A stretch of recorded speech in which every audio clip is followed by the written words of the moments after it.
TRT ప్రేక్షకులకు నమస్కారాలు. ఈరోజు పీఈటీలో భాగంగా కణ నిర్మాణము, కణ విధుల గురించి తెలుసుకుంటున్నాం. అంటే అనాటమీ ఫిజియాలజీలో భాగంగా కణ నిర్మాణము, కణ విధుల గురించి తెలుసుకుంటున్నాం. అంటే structure of cell, functions of cell. First Robert hook అనేటువంటి శాస్త్రవేత్త 1665 సంవత్సరంలో బెండు ముక్కను పరిశీలించాడు. బెండు ముక్కను పరిశీలించడం ద్వారా కణాన్ని మొట్టమొదటిసారిగా కనుక్కున్నాడు. అంటే కణాన్ని మొట్టమొదటిగా కనుగొన్నటువంటి శాస్త్రవేత్త ఎవరు అంటే రాబర్ట్ హుక్ అనేటువంటి శాస్త్రవేత్త అని మనం చెప్పాల్సినటువంటి అవసరం ఉంటుంది. రాబర్ట్ హుక్ గారు బెండు ముక్కను పరిశీలించడం ద్వారా మొట్టమొదట కణాన్ని కనుక్కున్నాడు. అంటే మైక్రోగ్రాఫియా అనేటువంటి గ్రంథంలో కణం గురించి వర్ణించండు. ఇతను రాసినటువంటి గ్రంథం ఏంటి అని కూడా అడగడానికి అవకాశం ఉంటుంది. అంటే మైక్రోగ్రాఫియా అనేటువంటి గ్రంథంలో కణం గురించి వర్ణించాడు. రాబర్ట్ బ్రౌన్ 1831 సంవత్సరంలో కణములో కేంద్రకం ఉంటుందనేటువంటి విషయాన్ని కనుక్కున్నాడు. అంటే కణములో కేంద్రకం ఉంటుందనేటువంటి విషయాన్ని రాబర్ట్ బ్రౌన్ 1831 సంవత్సరంలో కనుగొన్నారు. తర్వాత ఫ్లీడన్, స్వాన్, రాబర్ట్ బ్రౌన్ వీరందరూ కూడా వారి యొక్క పరిశీలనను చర్చించుకొని, వారు చేసినటువంటి పరిశీలన చర్చించుకొని 1838 సంవత్సరంలో ఒక కణము అనేటువంటి దాన్ని ప్రతిపాదించారు. అంటే ప్రతి జీవిలో కూడా కణం ఒక మూల ప్రమాణంగా ఉంటుంది అనేటువంటి విషయాన్ని తెలియజేశారు. ప్రతి జీవిలో కూడా కణం అనేది ఒక మూల ప్రమాణము. కణము తోటే ఏ జీవి కూడా తయారవుతుంది. అంటే కణములో జీవ పదార్థం ఉంటుంది. ఈ జీవ పదార్థం ఉన్నంత వరకు జీవులు జీవాన్ని కలిగి ఉంటాయి, అంటే బ్రతికి ఉంటాయి. ఈ జీవ పదార్థం ఎప్పుడైతే అంతరించిపోతుందో అప్పుడు జీవి మరణిస్తుంది. అంటే జీవ పదార్థం ఉన్నంత వరకు కూడా జీవులు జీవాన్ని కలిగి ఉంటాయి. మానవ జీవితంలో ఒక కణంతోటే ప్రారంభమవుతుంది. ఏ జీవైనా, ప్రతి జీవి కూడా అది ఒక కణంతోటే ప్రారంభమవుతుందని మనం చెప్పుకోవచ్చు. అంటే కణము శరీరంలో జీవం కలిగినటువంటి అతి సూక్ష్మమైనటువంటి పదార్థము. కణం అనేది ఏంటి? శరీరంలో అతి సూక్ష్మమైనటువంటి జీవం కలిగినటువంటి అతి సూక్ష్మమైనటువంటి పదార్థం. ఈ కణం అనేది స్వతంత్ర జీవనాన్ని కలిగి ఉంటుంది. ప్రతి కణము కూడా ఏ కణానికి ఆ కణము స్వతంత్ర జీవనాన్ని కలిగి ఉంటాయి. అంటే కణము జీవుల్లో నిర్మాణాత్మకమైనటువంటివి, క్రియాణాత్మకమైనటువంటి ప్రమాణాలు. అంటే కణం అనేది జీవుల్లో ప్రతి నిర్మాణాత్మకమైనటువంటి క్రియల్లో కూడా కణాలే ఉంటాయి. ప్రతి క్రియాత్మకమైనటువంటి పనుల్లో కూడా ఈ యొక్క కణమే ఉంటుంది. అందుకే కణం అనేది జీవుల్లో నిర్మాణాత్మకమైనటువంటి, క్రియాత్మకమైనటువంటి ప్రమాణం అని చెప్పుకోవచ్చు. అంటే మన శరీరంలో 400 మిలియన్ల కణాలు ఉంటాయి. అంటే మన శరీరంలో 400 మిలియన్ల కణాలు ఉంటాయి. ఒక చిన్న రక్తపు చుక్కలో, రక్తపు బిందువులో 5 మిలియన్ల కణాలు ఉంటాయి. అంటే కణం అనేది ఎంత ప్రాధాన్యత కలిగి ఉన్నది. కణం అనేది జీవాన్ని కలిగి ఉంటుంది, స్వతంత్రతను కలిగి ఉంటుంది, నిర్మాణాత్మకమైనటువంటి క్రియల్లో పాల్గొంటుంది, క్రియాత్మకమైనటువంటి వాటిలో కణమే పాల్గొంటుంది. కణం అనేదే మొదలు మన జీవానికి, ఆవిర్భావానికి కణమే మూల కణము, మూలము అని చెప్పుకోవచ్చు. మరి కణ నిర్వచనం చూద్దాం. అంటే కణం అంటే ఏంటి అంటే కణము జీవుల్లో నిర్మాణాత్మక, క్రియాత్మకమైనటువంటి ఒక ప్రమాణము అని చెప్పవచ్చు. కణం అంటే ఏంటి? జీవుల్లో నిర్మాణాత్మక, క్రియాత్మకమైనటువంటి ఒక ప్రమాణం అని చెప్పవచ్చు. దాన్నే కణము అంటారు. అంటే కణం అంటే ఏంటి? కేంద్రకాన్ని, కణ పదార్థాన్ని కలిగి, అంటే కేంద్రకాన్ని, కణ పదార్థాన్ని కలిగి, కణత్వచం చేత ఆవరించబడి ఉండేటువంటి ఒక జీవ పదార్థపు రాశినే కణము అని అనవచ్చు. అంటే కణంలో ఏముంటుంది? కణత్వచం ఉంటుంది, కణంలో కేంద్రకం ఉంటుంది, దాంట్లో కణ ద్రవ్యం ఉంటుంది. అంటే కేంద్రాన్ని కలిగి ఉండి, కణ పదార్థాన్ని కలిగి ఉండి, కణత్వచాన్ని కలిగి ఉండి, ఆ కణత్వచంతో ఆవరించబడి ఉండేటువంటి ఒక జీవ పదార్థపు రాశిని మనం ఏమంటున్నాము? కణము అని అంటున్నాం. అంటే ఈ కణం అనేది ఏ పరిమాణంలో ఉంటుంది? కణం అనేది తన యొక్క చుట్టుకొలతను మైక్రాన్ అనేటువంటి యూనిట్స్తో కొలుస్తారు. ఈ మైక్రాన్ అనేటువంటి ఈ గ్రీక్ అక్షరము మ్యూతో కొలవబడుతుంది. అంటే ఇది మ్యూ అనేటువంటి ఒక సంకేతంతో చేస్తుంటారు. ఇక్కడ మనం కణం యొక్క స్ట్రక్చర్ని చూసినట్లయితే మనకి అక్కడ కేంద్రకం మధ్యలో కేంద్రకం కనిపిస్తూ ఉంటుంది. కేంద్రకం చుట్టూ కేంద్రక త్వచం కనిపిస్తూ ఉంటుంది. తర్వాత కేంద్రకం లోపల కేంద్రక ద్రవ్యం కూడా కనిపిస్తూ ఉంటుంది. అంటే మన కణం చుట్టూ కణత్వచం కనిపిస్తూ ఉంటుంది. కణం మధ్యలో కణద్రవ్యం కనిపిస్తుంది. కణద్రవ్యంలో అనేకమైన పదార్థాలు కనిపిస్తున్నాయి మనకి. మైటోకాండ్రియా అని, రైబోజోములని, సెంట్రోజోమ్స్ అని, గాల్జీ సంక్లిష్టాలని, లైసోజోమ్స్ అని ఇన్ని రకాలైనటువంటి భాగాలు కనిపిస్తున్నాయి. ఇప్పుడు మనము ఈ యొక్క కణాల గురించి, కణ యొక్క త్వచం గురించి తెలుసుకుందాం. ఫస్ట్ సెల్ మెంబ్రైన్ అంటే కణం చుట్టూ ఆవరించి ఉండేటువంటి భాగం ఏదైతే ఉందో, కణం చుట్టూ ఆవరించి ఉండేటువంటి దాన్నే కణత్వచము అంటారు. అంటే ఇది ప్రోటీన్స్, లిపిడ్స్ చేత నిర్మించబడి ఉంటుంది. అంటే మాంసం కృత్తులు, కొవ్వుల చేత నిర్మించబడి ఉంటుంది. ఇది కణము చుట్టూ ఆవరించి ఉంటుంది. అంటే కణము చుట్టూ ఇది ఆవరించి ఉంటుంది కాబట్టి ఒక కణానికి ఒక ఆకృతి వస్తుంది. కణానికి ఆకృతి రావడానికి కణత్వచమే ముఖ్యము. అర్థమవుతుందా? కణత్వచము మొట్టమొదట సజీవ స్వరం. అంటే సజీవ స్వరానికి మొట్టమొదటిది ఏంటిది? కణత్వచమే. అంటే నగేలి మరియు క్రామన్ అనేటువంటి శాస్త్రవేత్తలు కణత్వచానికి కణత్వచము అని పేరు పెట్టారు. అంటే మొట్టమొదటిగా ఈ నగేలి, క్రామర్ అనేటువంటి వారే ఈ కణత్వచాన్ని గురించి తెలుసుకున్నారు. ఇది కణత్వచము, కణము చుట్టూ ఉండేటువంటి ఈ పదార్థాన్ని కణత్వచం అని పేరు పెట్టారు.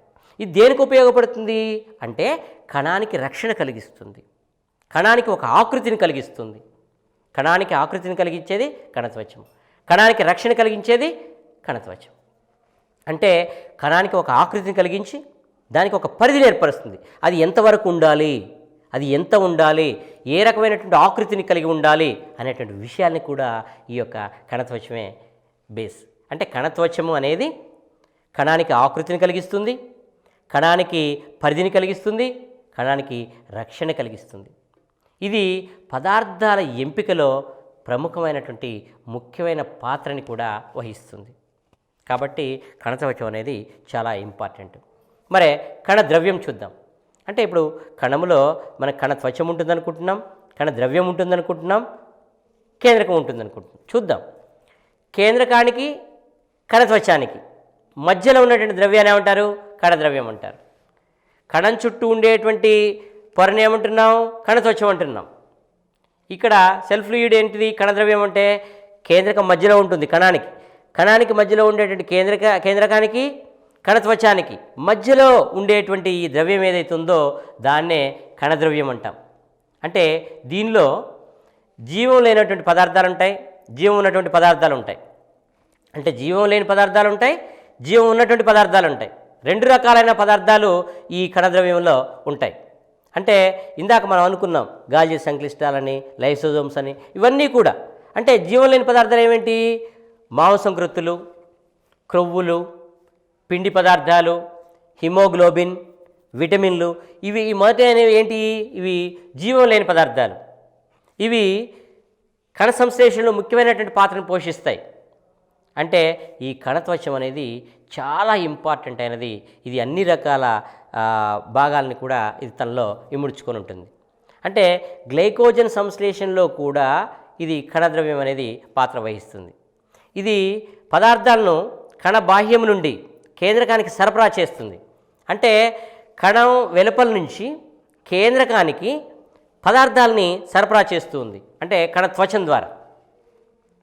ఈ విధంగా ఈ కణద్రవ్యం అనేది కణత్వచం ద్వారా లోపల ఉన్నటువంటి పదార్థాలు బయటకి వెళ్ళడానికి ఇది ఒక రహదారిలాగా కూడా ఉపయోగపడుతుంది.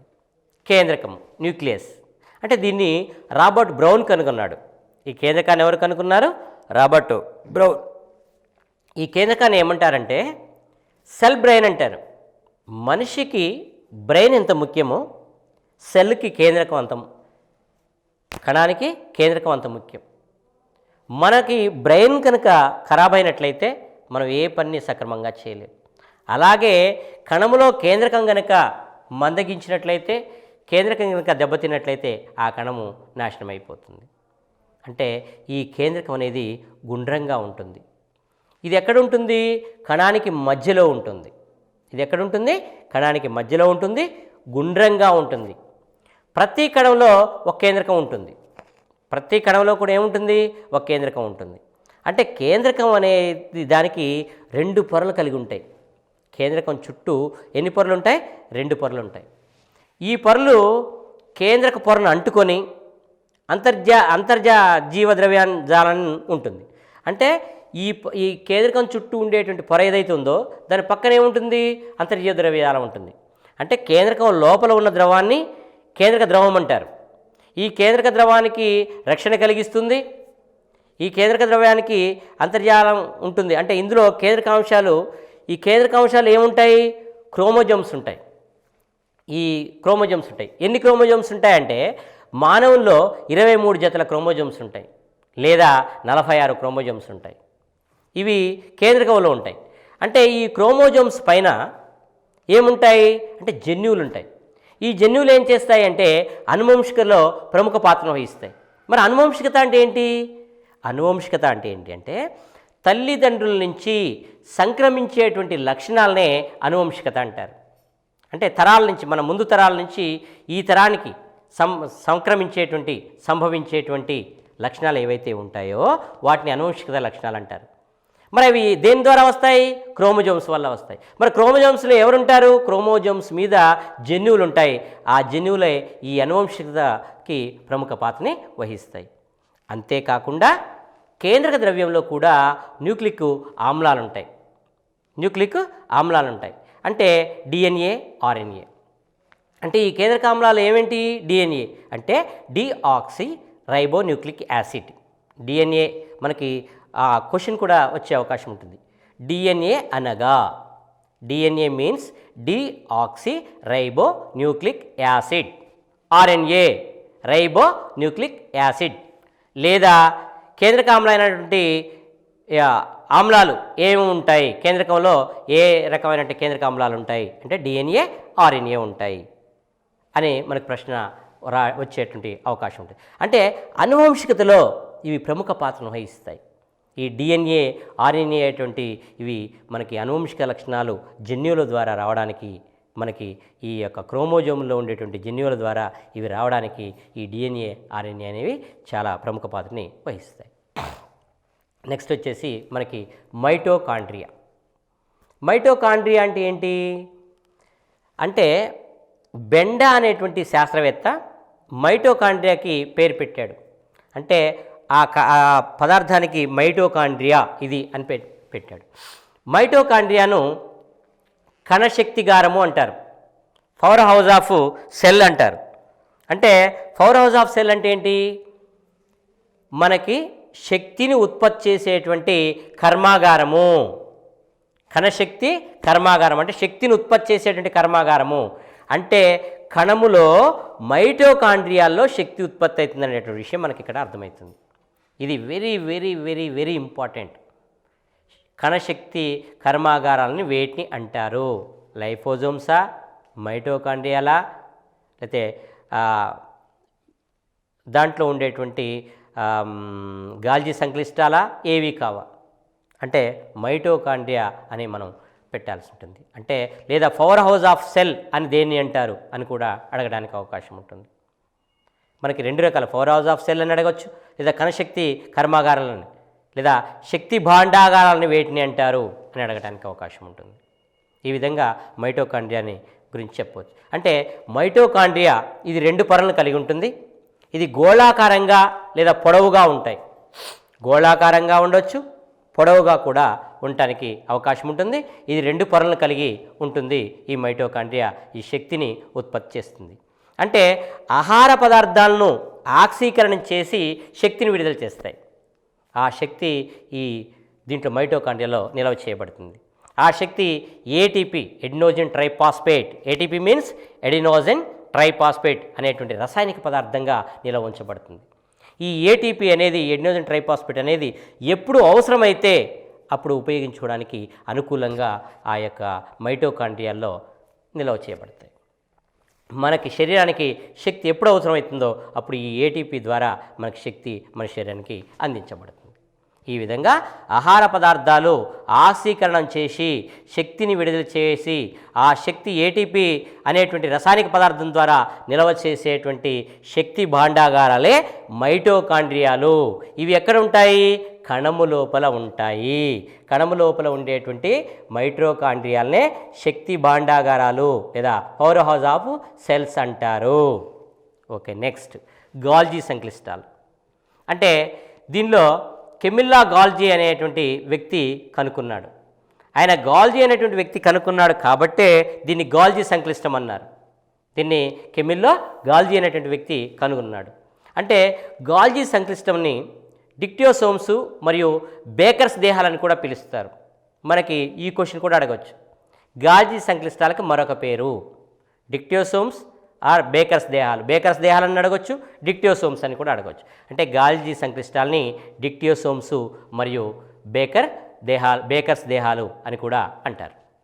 అంటే ఇది తిత్తి లేదా నాళాకారంలో ఉంటాయి. ఇది ఒక తిత్తి లేదా నాళాకారంలో ఉంటాయి. ఇవి ప్రోటీన్లను చక్కెరలను సంపుటీకరణ చేసి కణ బాహ్యానికి అందజేస్తాయి. అంటే కణ బాహ్యంలో ఉన్నటువంటి భాగాలు ఏవైతే ఉన్నాయో వాటికి అందజేస్తాయి. ఈ ప్రోటీన్లను చక్కెరను సంపుటీకరణం చేసి అంటే గ్రహించుకొని వాటిని కణ బాహ్యానికి అందజేయడానికి ఈ యొక్క గాల్జీ సంక్లిష్టాలు చక్కగా ఉపయోగపడతాయి. అంటే శుక్రకణం, పురుష బీజ కణాలైనటువంటి శుక్రకణాలలో తల మీద ఉండేటువంటి ఎక్రోసోమ్ ఉంటుంది. ఆ ఎక్రోసోమ్ను కూడా ఏర్పరచడానికి ఈ యొక్క మనకి గాల్జీ సంక్లిష్టాలే ఉపయోగపడతాయి. అంటే ఇది ఫలదీకరణానికి తోడ్పడుతుంది.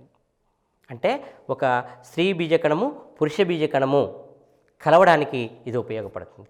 స్త్రీ బీజకణము పురుష బీజకణం కలిసి ఫలదీకరణం చెందుతాయి. అంటే గుడ్డులో ఉన్నటువంటి సొనని ఇది ఉత్పత్తి చేస్తుంది. అదేవిధంగా లైసోసోములు కూడా ఉత్పత్తి చేస్తుంది. అంటే గుడ్డు లోపల ఉండేటువంటి సొన్ను ఉత్పత్తి చేస్తుంది, లైసోసోమును ఉత్పత్తి చేస్తుంది, శుక్రకణాల తల మీద ఉండేటువంటి ఎక్రోసోమును కూడా ఇది ఏర్పరుస్తుంది. ఇది ఫలదీకరణానికి తోడ్పడుతుంది. తర్వాత సెంట్రోజోమ్.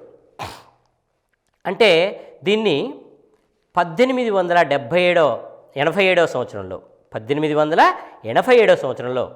వ్యాన్ చెగ్డెన్ అనేటువంటి శాస్త్రజ్ఞుడు కనుగొంటాడు. అంటే ఈ చెగ్డెన్ అనేటువంటి శాస్త్రవేత్త ఈ సెంట్రోజోమ్ను కనుగొని ఇది కేంద్రానికి అతి దగ్గరగా ఉండేటువంటి భాగం, కేంద్రానికి దగ్గరగా ఉంటుంది. అంటే ఇది స్తూపాకారంలో ఉంటుంది. ఇది కణ విభజనకు ఉపయోగపడుతుంది. ఎంత కణ విభజన జరిగితే అంత కణాలు అన్ని అభివృద్ధి చెంది ఆ జీవి బాగా డెవలప్ కావడానికి అవకాశం ఉంటుంది. అంటే మనకి కణ విభజన అనేది చాలా ఇంపార్టెంట్. అంటే కణ విభజన జరగడానికి ఎవరు అవసరం ఉంది? సెంట్రోజోము అవసరం ఉంది. దీన్ని 1887లో వ్యాన్ చెగ్డెన్ అనేటువంటి శాస్త్రవేత్త కనుగొన్నారు. తర్వాత లైసోజోమ్ ఏంటిది అంటే లైసో అంటే విచ్చిత్తి. అంటే లైసో అంటే విచ్చిత్తి అంటే విడదీయటం అన్నట్టు. అంటే క్రిస్టియన్ డుడువే అనేటువంటి శాస్త్రవేత్త ఈ లైసోజోమును కనుగొని లైసోజోములు అని పేరు పెట్టాడు. అంటే క్రిస్టియన్ డుడువే అనేటువంటి శాస్త్రవేత్త ఈ లైసోజోమును కనుక్కొని దీనికి లైసోసోములు అనేటువంటి పేరు పెట్టాడు. ఈ లైసోజోముల్ని కణ ఆత్మహత్య కోశాలను కూడా అంటారు. అంటే ఇవి గుండ్రంగా ఉంటాయి లేదా వివిధ రూపాల్లో ఉంటాయి. కణములో ఆత్మహత్య కోశాలు ఏవి? గాల్జీ సంక్లిష్టాలా, మైటోకాండ్రియాలా, లైసోజోమ్సా, ఏవి కావా అని అడగటానికి అవకాశం ఉంది. ఇది టీఆర్టీలో చాలా ఇంపార్టెంట్. ఇందాక శక్తి భాండాగారాల ఇంపార్టెంట్. ఆత్మహత్యా కోశాలని వేటిని అంటారు అంటే లైసోజోమ్ని అంటారు. ఇవి ఏ రకంగా ఉంటాయి? గుండ్రంగా ఉంటాయి లేదా వివిధ ఆకారాల్లో కూడా ఉండేటువంటి అవకాశం ఉంటుంది. అంటే ఇవి కణం చేసేటువంటి పనిని బట్టి ఎల్లప్పుడూ రూపాన్ని మార్చుకుంటుంటాయి. అంటే కణానికి అవసరమైనటువంటి రూపాన్ని ఇది పొందడానికి అవకాశం ఉంటుంది. ఇవి జీర్ణక్రియకు సంబంధించినటువంటి ఎంజైములను ఉత్పన్నం చేసి జీర్ణక్రియలో ముఖ్య పాత్ర వహిస్తాయి. ఏ జీవి కూడా ప్రశాంతంగా ఆరోగ్యంగా ఉండాలి అంటే ఆ జీవిలో జీర్ణక్రియ బాగా ఉండాలి. జీర్ణక్రియ ఏ జీవిలో మంచిగా జరుగుతుందో ఆ జీవిలో విసర్జన క్రియ బాగా జరుగుతుంది. ఏ జీవిలోనైతే జీర్ణక్రియ విసర్జన క్రియ బాగుంటాయో ఆ జీవి మంచిగా ఉంటుంది. ఆ విధమైనటువంటి కార్యక్రమం నడవడానికి మనకి ఇక్కడ ఉన్నటువంటి లైసోజోములు చాలా బాగా ఉపయోగపడుతున్నాయి. అంటే జీర్ణక్రియకు సంబంధించినటువంటి ఎంజైములు ఉత్పన్నం చేసి జీర్ణక్రియలో ముఖ్యమైన పాత్రని వహించడానికి లైసోజోములు ఉపయోగపడుతున్నాయి. తర్వాత రైబోజోములు అంటే ఇవి బేరుపండి లేదా హృదయాకారం కలిగి ఉంటాయి. అంటే మన హార్ట్ షేప్లో ఉంటాయి. రైబోజోములు ఏ ఆకారంలో ఉంటాయి అని అడగడానికి కూడా అవకాశం ఉంది క్వశ్చన్. బేరిపండు లేదా హృదయాకారం ఇస్తే హృదయాకారం పెట్టాలి, లేదా బేరిపండు ఇస్తే బేరిపండు పెట్టాలి. అంటే ఇవి చాలా సూక్ష్మంగా ఉంటాయి, చాలా చిన్నగా ఉంటాయి ఈ రైబోజోములు అనేవి. ఇవి అంతర్జీవ ద్రవ్యజాలమైనటువంటి మరియు కణ పదార్థాల్లో కూడా వెదజల్లబడి ఉంటాయి. అంటే అక్కడొకటి వెదజల్లబడి ఉంటాయి. అంటే ఈ రైబోజోములు ఏంటి అంటే మాంసకృత్తుల యొక్క ప్రోటీన్స్ యొక్క సంశ్లేషణలో ప్రముఖ పాత్రను వహిస్తాయి. అంటే ఈ మాంసకృత్తుల్ని జీర్ణం చేయడంలో ఇవి ప్రముఖ పాత్రని వహిస్తాయి. ఈ మాంసకృత్తుల యొక్క సంశ్లేషణలో ప్రముఖ పాత్రని వహిస్తాయి ఈ రైబోజోములు. అంటే కణద్రవ్యంలో అంతటా వెదజల్లబడి ఉండి ఎక్కడైతే మాంసకృత్తులు ఉంటాయో వాటన్నిటిని సంశ్లేషణ చేయడానికి ఇవి ప్రముఖ పాత్రని వహిస్తాయి. తర్వాత అంతర్జీవ ద్రవ్యజాలకం అంటే క్లాడి, పుల్లం అనేటువంటి ఇద్దరు శాస్త్రవేత్తలు మొట్టమొదటి దీన్ని గుర్తించారు. అంటే కీత్ పోర్టర్ ఎండోప్లాస్మిక్ రెటిక్యులం అని పేరు పెట్టారు. అంటే కీత్ పోర్టర్ ఎండోప్లాస్మిక్ రెటిక్యులం అనేటువంటి పేరుని పెట్టారు. ఎవరు? క్లాడి, పుల్లం అనేటువంటి శాస్త్రవేత్తలు. అంటే ఇది నాగలాకారంలో ఉంటుంది. ఇది రెండు రకాలు. అంటే గరుకు అంతర్జీవ ద్రవ్యజాలకము, నునుపు అంతర్జీవ ద్రవ్య. గరుకు అంటే గరుకుగా ఉండటం, నునుపుగా అంటే స్మూత్గా ఉండడం. చూద్దాం. గరుకు అంతర్జీవ ద్రవ్యజాలకం ఏంటంటే దీనిపైన రైబోజోములు అతకబడి ఉంటాయి. దీనిపైన ఏముంటాయి? రైబోజోములు అతకబడి ఉంటాయి. ఈ గరుకు అంతర్జీవ ద్రవ్యజాలకం ప్రోటీన్ల సంశ్లేషణలో పాల్గొంటుంది. అంటే ఇది ఇంతకుముందే అనుకున్నాం, మన రైబోజోములు అనేవి ప్రోటీన్ల సంశ్లేషణ చేస్తుంది. కాబట్టి ఈ ప్రోటీన్ల సంశ్లేషణని పాల్గొని ఈ ప్రోటీన్ల సంశ్లేషణ చేస్తాయి. నునుపు అంతర్జీవ ద్రవ్యం రైబోజోములు ఉండవు. నునుపు అంతర్జీవ ద్రవ్యము లిపిడ్ల సంశ్లేషణలో పాల్గొంటుంది. లిపిడ్ల యొక్క సంశ్లేషణలో పాల్గొంటుంది. కణ విధుల గురించి తెలుసుకుందాం మనం. అంటే కణం యొక్క ఫంక్షన్స్ ఆఫ్ సెల్. అంటే కణం ఏ విధుల్ని నిర్వర్తిస్తుంది ఏంటి అంటే కణం యొక్క నిర్మాణంలో దానిలో ఉన్నటువంటి జిగురు చుట్టూ ఉన్నటువంటి కణ కవచం ఏదైతే ఉంటుందో దానిపైన ఆధారపడి ఉంటుంది. అంటే కణం యొక్క నిర్మాణంలో దాని చుట్టూ ఉన్నటువంటి జిగురు ఏదైతే ఉంటుందో దాని చుట్టూ ఉన్నటువంటి కణ కవచం పైన, అంటే కణ కవచం పైనే అది ఆధారపడి ఉంటుంది. అంటే కణములో దహన చర్య వలన శక్తి ఉద్భవిస్తుంది. అంటే ఆక్సీకరణ చర్య జరుగుతుంది. ఏం చర్య జరుగుతుంది? ఆక్సీకరణ చర్య జరుగుతుంది. అంటే ఆక్సిజన్ వినియోగించుకోబడి కార్బన్ డైఆక్సైడ్ విడుదల చేయబడుతుంది. అంటే ఈ దహన చర్య వల్ల శక్తి ఉద్భవిస్తుంది. దీన్ని ఏమంటారు? కణ శ్వాసక్రియ అంటారు. ఎందుకు కణ శ్వాసక్రియ అంటారు అంటే కణములో జరిగేటువంటి శ్వాసక్రియ కాబట్టి కణ శ్వాసక్రియ అంటారు. అంటే ఇవి కణములు గ్రహించినటువంటి ఆహార పదార్థాలను జీవ పదార్థాలుగా మారుస్తాయి. కణాలు ఏవైతే ఆహార పదార్థాలను గ్రహిస్తాయో ఆ ఆహార పదార్థాలని జీవ పదార్థాలుగా మారుస్తాయి. ఈ జీవ పదార్థాలుగా మార్చడం వల్ల ఉపయోగం ఏంటి అంటే మన శరీరానికి కావాల్సినటువంటి శక్తిని అందించడానికి ఉపయోగపడతాయి. మన శరీరానికి కావాల్సినటువంటి శక్తి ఏదైతే ఉంటుందో అది కణం ద్వారానే ఉత్పత్తి చేయబడి ఏటీపీ ద్వారా నిల్వ చేయబడి మనకు అవసరమైనప్పుడు ఆ ఎడినోజిన్ ట్రైఫాస్ఫేట్ అనేటువంటి దాని ద్వారా మనకి అందించబడుతుంది. శక్తి కణాలన్నింటికి అందించబడుతుంది. ఆ విధంగా కణాలకు శక్తి అందించబడటం వల్ల మన శరీరంలో ఉండేటువంటి అవయవాలు చక్కగా పనిచేస్తాయి. శరీరంలోని అవయవాలు చక్కగా పనిచేయడం వల్ల అన్ని వ్యవస్థలు కూడా సరిగా పనిచేస్తాయి. అన్ని వ్యవస్థలు ఏ దేహంలోనైతే మంచిగా పనిచేస్తున్నాయో ఆ జీవి ఆరోగ్యంగా, సంతోషంగా, ఆనందంగా, ఉల్లాసంగా ఉండటానికి అవకాశం ఉంటుంది. అంటే ఆహార పదార్థాలు ఆక్సీకరణం చెందటం వలన శక్తి కలుగజేయడమే కాకుండా శరీర ధర్మాలను కూడా క్రమబద్ధం చేస్తుంది. అంటే శరీర ధర్మాలంటే ఏ భాగము ఏ పని అయితే చెయ్యాలో ఆ పని సక్రమంగా చేయడానికి అవకాశం ఉంటుంది. కన్ను చూస్తుంది, ముక్కు వాసన పీలుస్తుంది, నాలుక రుచిని చూస్తుంది, చెవులు వింటాయి. అంటే ఒక్కొక్క భాగము ఏ భాగమైతే ఏ ధర్మాలనైతే నిర్వర్తించాలో ఆ భాగాలు ఆ ధర్మాలను నిర్వర్తించడానికి కూడా ఈ ఆహార పదార్థాలు ఆక్సీకరణం చెందడం వల్ల కలిగినటువంటి శక్తి అన్ని భాగాలకు సమానంగా పంచడం వల్ల, అన్ని శరీర భాగాలకు అందించడం వల్ల ఈ శరీర ధర్మాలు అనేవి క్రమబద్ధంలో జరుగుతాయి.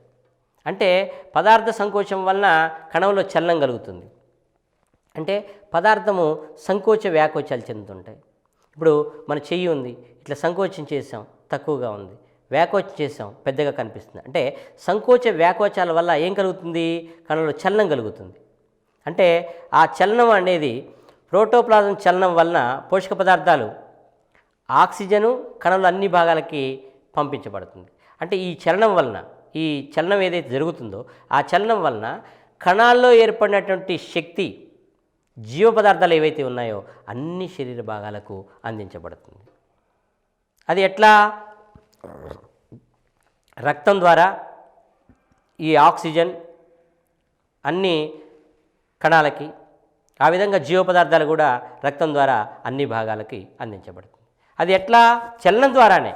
చలనం ద్వారా ఒక భాగం నుంచి ఇంకో భాగానికి, ఇంకో భాగం నుంచి ఇంకో భాగానికి, ఆ విధంగా చలన స్థితిలో మనం పోషక పదార్థాలు ఆక్సిజను కణంలోని అన్ని భాగాలకి పంపించబడతాయి. అంటే విసర్జన కొరకు విసర్జన పదార్థాలు కణ ఉపరితలానికి తీసుకురాబడతాయి.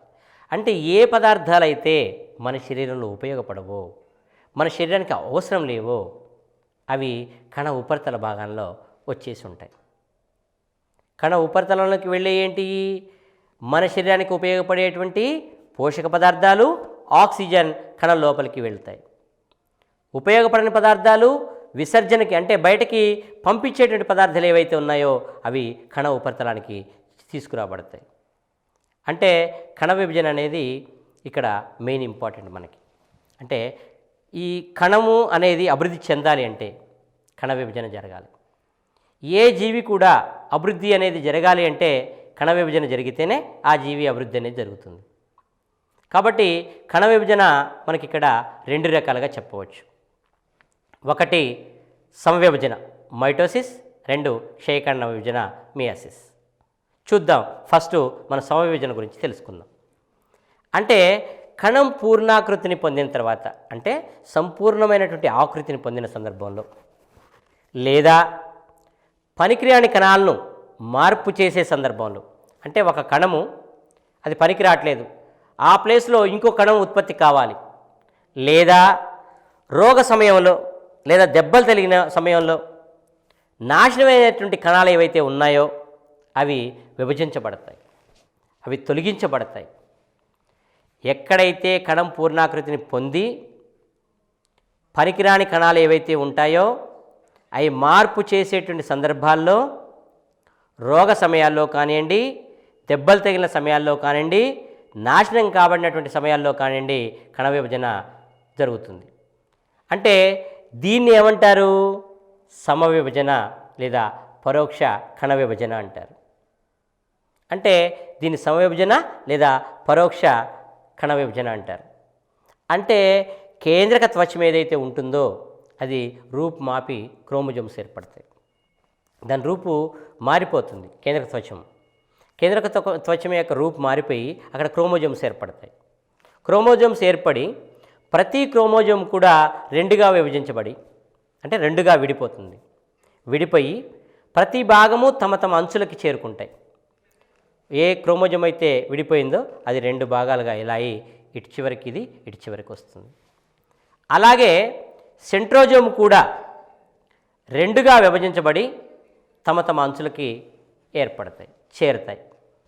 అంటే ఇక్కడ క్రోమోజోములు రెండుగా విడిపోయాయి, సెంట్రోజోములు కూడా రెండుగా విడిపోయాయి. క్రోమోజోములు రెండుగా విడిపోయి ప్రతి భాగము కూడా తమ తమ అంచులకు చేరుకుంది కణానికి. తర్వాత సెంట్రోజోమ్ కూడా రెండుగా విభజించబడి తమ తమ అంచులకి చేరుకున్నాయి. అంటే సెంట్రోజోము క్రోమోజోము తమ అంచుల దగ్గర ఏమవుతుందంటే ఒకదానితో ఒకటి కలిసిపోతాయి. క్రోమోజోమ్స్ సెంట్రోజోమ్స్ ఏవైతే ఉన్నాయో ఈ అంచులకు వచ్చిన తర్వాత ఆ అంచుల దగ్గర ఒకదానితో ఒకటి కలిసిపోతాయి. అంటే రెండు కేంద్రక బిందువులు ఏర్పడతాయి. ఇక్కడ ఇది కలిసిపోయి సెంట్రోజోము క్రోమోజోము కలిసిపోయి ఒక బిందువులాగా, ఇక్కడ సెంట్రోజోము క్రోమోజోములు కలిసి ఒక బిందువులాగా ఏర్పడి రెండు చివర్ల రెండు బిందువులుగా ఏర్పడతాయి. అంటే చివరగా ఏమవుతుందంటే ప్రోటోప్లాజం సంకోచించబడి అది ఏమవుతుంది విభజించబడి రెండుగా ఏర్పడతాయి. ఈ ప్రోటోప్లాజం ఏదైతే ఉందో అది సంకోచించబడుతుంది. సంకోచించబడ్డప్పుడు ఈ రెండుగా విడిపోయి ఇటు భాగం ఇటు భాగం ఇటు ఏర్పడి రెండు కొత్త కణాలుగా ఏర్పడతాయి. ఆ విధంగా ఒక కణము రెండు కణాలుగా విభజించబడటాన్ని, రెండు కొత్త కణాలుగా ఏర్పడటాన్నే సమవిభజన అని అన్నారు. ఈ సమవిభజనలో 4 దశల్లో జరుగుతుంది. ఈ సమవిభజన ఎన్ని దశల్లో జరుగుతుంది? 4 దశల్లో జరుగుతుంది. అవి చూద్దాం. ఒకటి తొలి దశ ప్రోఫేజ్, మధ్యస్థ దశ మెటాఫేజ్, చివరి దశ ఎనాఫేజ్, అంతిమ దశ టెలోఫేజ్. చూద్దాం. ఫస్ట్ తొలి దశను చూద్దాం. తొలి దశ ఏంటంటే ఇది కణ విభజనలో మొదటి దశ. అంటే కణ విభజన జరగడానికి ఇక్కడి నుంచే స్టార్ట్ అవుతుంది తొలి దశ. అంటే ఈ దశలో న్యూక్లియస్ కణములో కలిసిపోతుంది. న్యూక్లియస్ ఏమవుతుంది? కణంలో కలిసిపోతుంది. కలిసిపోయి అది కనిపించకుండా పోయి క్రోమోజోములు మాత్రమే కనిపిస్తాయి. ఏంటి? క్రోమోజోములు మాత్రమే కనిపిస్తాయి. అంటే ఒక్కొక్క క్రోమోజోము నందు 2 క్రోమోటెడ్లు లేక పిల్ల క్రోమోజోములు ఒకదానిపైన మరొకటి కనిపిస్తాయి. అంటే ఒక క్రోమోజోమునందు 2 క్రోమోటోడ్లు లేక పిల్ల క్రోమోజోములు ఒకదాని పక్కన ఒకటి కనిపిస్తాయి. అంటే మానవుల్లో ఇవి సహజంగా 4 జతలు ఉంటాయి. ఎన్ని జతలు ఉంటాయి? 4 జతలు ఉంటాయి. ఇవి క్రోమోజోమునందు 2 క్రోమోటోడ్లు లేక 2 పిల్ల క్రోమోజోములు ఒకదాని పక్కన మరొకటి కనిపిస్తాయి. అంటే ఒక్కొక్క క్రోమోజోమునందు 2 క్రోమోజోములు లేదా 2 పిల్ల క్రోమోజోములు ఒకదానిపైన ఒకటి పక్క పక్కనే కనిపిస్తుంటాయి. అంటే మానవుల్లో ఇవి 4 జతలు ఉంటాయి.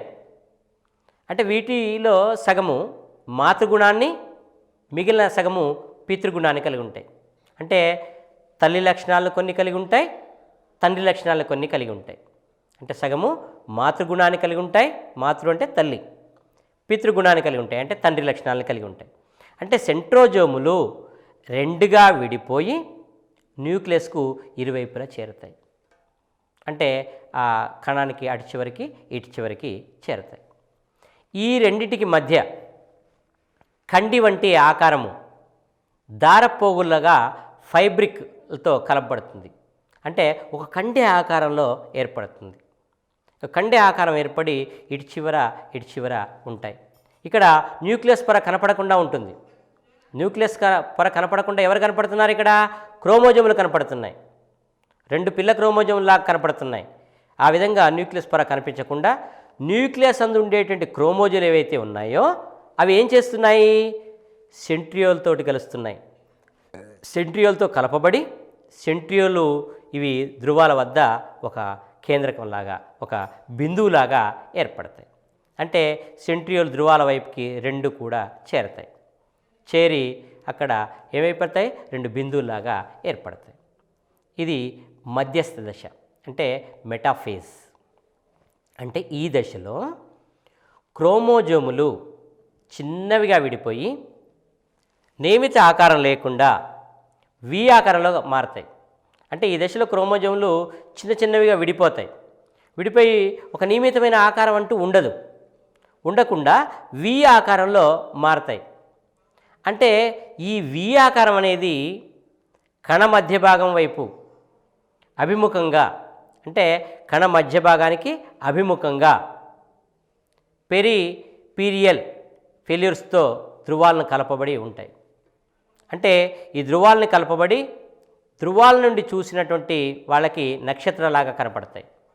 అంటే ధృవాల నుండి చూస్తే అవి మనకి నక్షత్రాలాగా కనిపిస్తున్నాయంటే అటు చివర ఇటు చివర మనకి రెండు బిందువుల్లాగా కనిపిస్తుంటాయి.